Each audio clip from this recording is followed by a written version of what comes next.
Foi na redação do jornal O Estado de São Paulo que amadureceu a ideia de criar uma universidade. O jornal era ponto de encontro de escritores, jornalistas, intelectuais, entre eles o professor Fernando de Azevedo. A ideia da universidade aqui em São Paulo é a ideia do Dr. Júlio de Mesquita Filho. E ele, então, converteu o Fernando de Azevedo. Aí foram os dois, juntos. 20 anos depois, Fernando de Azevedo fez um balanço daqueles tempos. Toda ideia tem uma história, e se a de universidades do Brasil, até passar à realidade, a teve estirada de mais de um século, não se pode dizer que tenha sido uma ideia em marcha.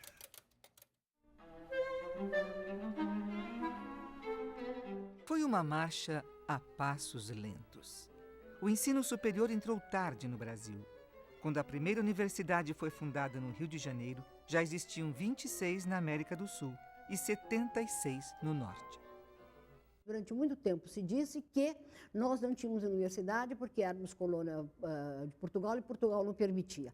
E depois, em sendo portugueses, né, os nossos imperadores, nós continuávamos sem universidade por causa disso. E não era. Não é verdade. A classe culta não era simpática à universidade. Ela preferia os institutos isolados, em que cada um trabalhava com o seu assunto e aprofundava-o e mandava em si mesmo, não precisava estar dependendo de outro. Por ela, não se travou batalha decisiva nem no Império nem na Primeira República. A conspiração contra essa ideia devia ser muito maior, mais profunda e mais eficaz do que os combates que por ela se feriram. Quem percorre a Universidade de São Paulo não imagina como ela chegou ao que é hoje. Quase 56 mil alunos, 230 cursos de graduação, outros 230 programas de pós, mais de 2 mil doutores formados a cada ano. A USP produz quase 30% da pesquisa científica nacional. No campus do Butantã, a homenagem ao idealizador Júlio de Mesquita Filho e ao interventor em São Paulo, Armando de Sales Oliveira, que em 25 de janeiro de 1934 assinou o decreto que criava a USP. Mas a USP, para mim, não nasce nesse momento só. Ela é resultado de toda uma mudança que vai acontecendo. Eu diria que a partir de 1917, para fixar uma data, que é quando há a grande greve em São Paulo, a Revolução Russa, a fundação do Partido Comunista, a revolta dos 18 do Forte, todo o movimento tenentista que acontece e a própria mudança no aspecto econômico entre aquilo que era a cultura do café e aquilo para que caminhava com um período específico no governo Washington Luiz. A partir da Primeira Guerra Mundial, o Brasil teve um surto de progresso muito grande, o senhor sabe, porque nós não podendo comprar os produtos estrangeiros, tínhamos que fazer produto aqui. Foi só então, por exemplo, que a indústria do ferro, a metalurgia do ferro começou a se desenvolver bem no Brasil, porque não podia comprar ferro de fora, tinha que fazer aqui. São os anos 20, os roaring years, né? Quer dizer, os anos turbulentos e os anos loucos no mundo. Uma redefinição do capitalismo, verticalização de algumas cidades, tipo Chicago, Nova York, São Paulo, né? E você tem uma vida ativíssima que começa a florescer.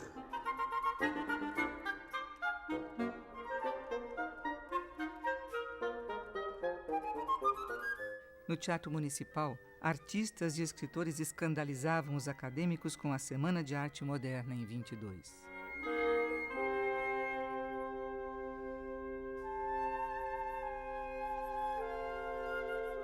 Os operários se organizavam, faziam greves. Eram imigrantes, assim como eram imigrantes os primeiros capitães das indústrias paulistas. Traziam sonhos, línguas diferentes, novos hábitos, rostos de italianos, rostos de japoneses, rostos de libaneses. A cidade ganhava um colorido cosmopolita. O Martinelli, edifício mais alto de São Paulo, acabara de ser construído. O Zeppelin cruzava os céus. Os bondes cruzavam as ruas. Os anos 20 terminam com a crise de 29 e a Revolução de 30. Né? E, digamos assim, houve um abalo nas oligarquias regionais, né, de norte a sul do país, e são os filhos e netos dessas oligarquias que vão despertar para o atraso do Brasil, o profundo atraso do Brasil. O ponto é que é preciso criar quadros, formar uma nova geração. Preparar jovens afinados com uma cidade que atinge seu primeiro 1 milhão de habitantes, onde as mulheres votam pela primeira vez e o rádio ganha lugar de destaque. Nós somos as cantoras do rádio, levamos a vida a cantar. De noite embalamos teu sono, de manhã nós vamos te acordar. Para formar uma nova geração, era preciso fazer mudanças no ensino. Várias reformas foram implantadas em todo o país. Elas refletiam as disputas políticas entre o Partido Republicano, que dominou a cena na Primeira República, e um grupo de oposição, que inicialmente se abrigou na Liga Nacionalista.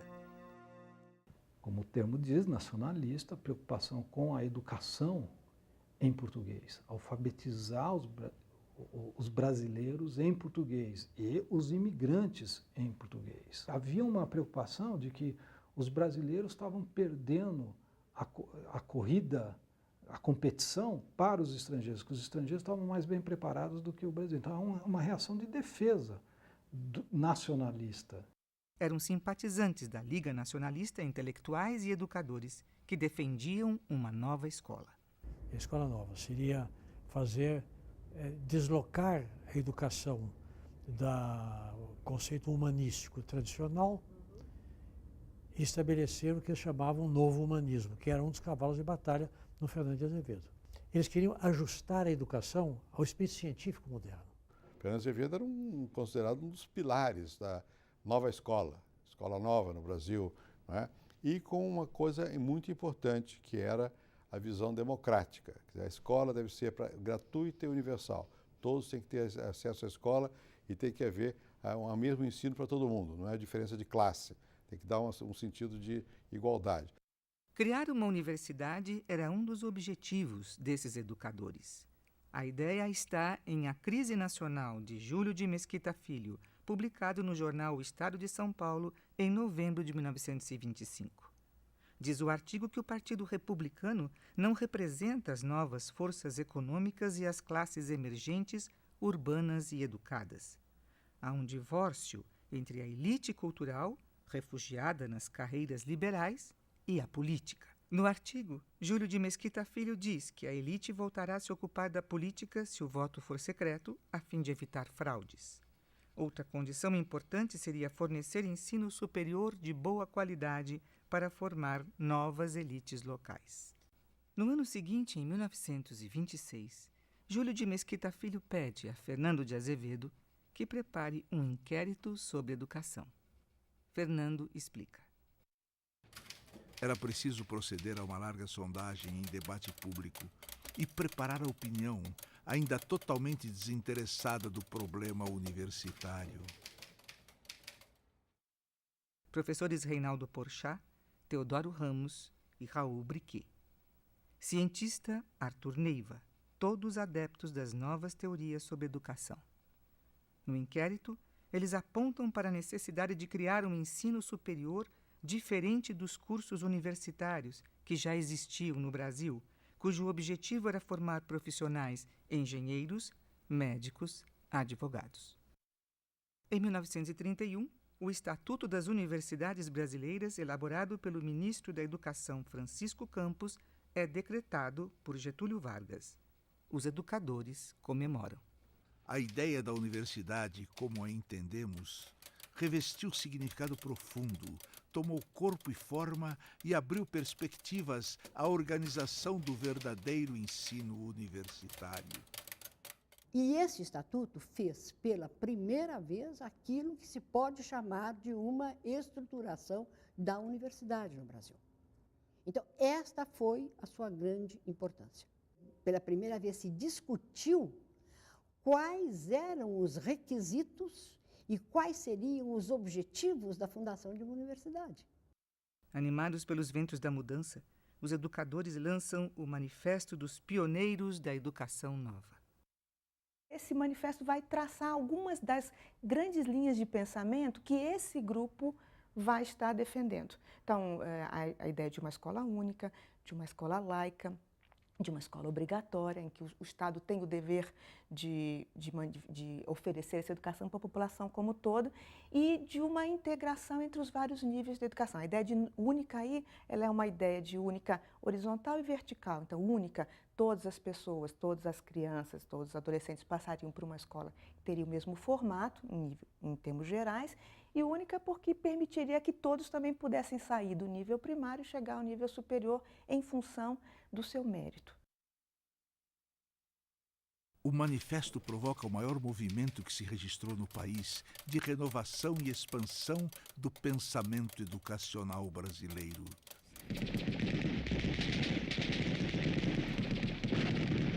Em julho de 32, estoura a Revolução Constitucionalista.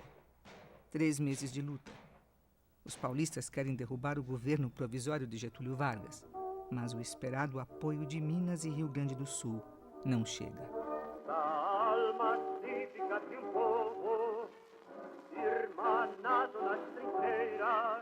São Paulo perde nos campos de batalha e na luta política. Os principais líderes são exilados em Lisboa, entre eles o diretor do jornal O Estado de São Paulo, Júlio de Mesquita Filho. A fundação da universidade foi mais uma vez adiada, mas o desejo de criá-la ficou ainda mais forte. E os intelectuais, a partir do Júlio Mesquita, fazem toda uma organização para que a gente tivesse uma resposta. E a resposta melhor era exatamente mostrar como se ensina e bem. O lema era: perdemos na política, vamos reconquistar nosso poder, formando as novas elites. São Paulo tem que liderar. São Paulo tem que ser o centro político do país. Pensar o país, organizar o país, né? A economia nós já temos, nós precisamos pensar e comandar. Já que perdemos pelas armas, ganhemos pelo espírito. Eu acho isso perfeitamente dentro da lógica do espírito do Júlio Mesquita Filho.